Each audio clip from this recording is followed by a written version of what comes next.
Nous sommes vendredi, jour de la chronique libre du cinéaste. Jacob Berger revisite à sa manière les changements qui vont intervenir dans les métiers de l'agriculture suisse après les grandes manœuvres qui ont agité les chambres fédérales cette semaine.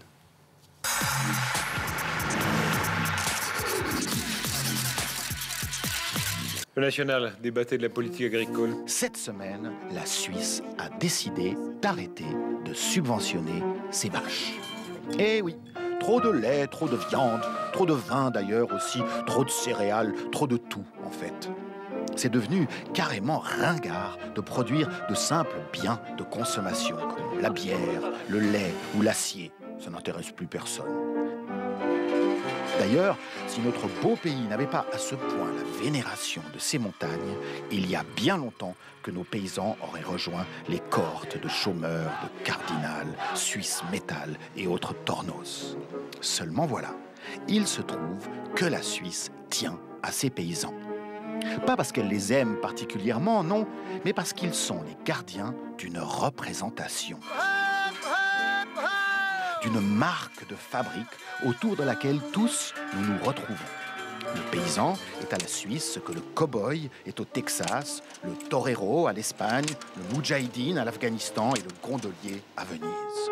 Son âme. La nouvelle mission du paysan suisse, donc, plutôt que de produire son pauvre lait à 50 centimes le litre, consistera désormais à décorer la campagne. Chaque parterre fleuri, chaque pré entretenu, chaque banc public installé au détour du bocage vaudra à son propriétaire un petit loyer de la part de l'État. Ainsi, entre décorateur d'extérieur et concierge des prés, le paysan suisse sera chargé de maintenir et de magnifier l'idée que les citadins, écolos et bien pensants, se font de la campagne, proprette, fleurie et surtout confortable.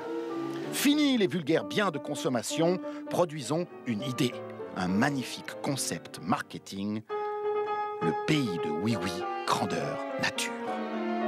Ainsi, tandis que l'Europe basculera dans la crise et les émeutes, tandis que les Grecs et les Espagnols redécouvriront la signification du mot « faim », pas celle qui apparaît avant le générique, mais celle qui vous broie les intestins, notre modeste et coquette nation, comme à son habitude, sera occupée à planter, partout où cela lui sera possible, des millions et des millions de géraniums.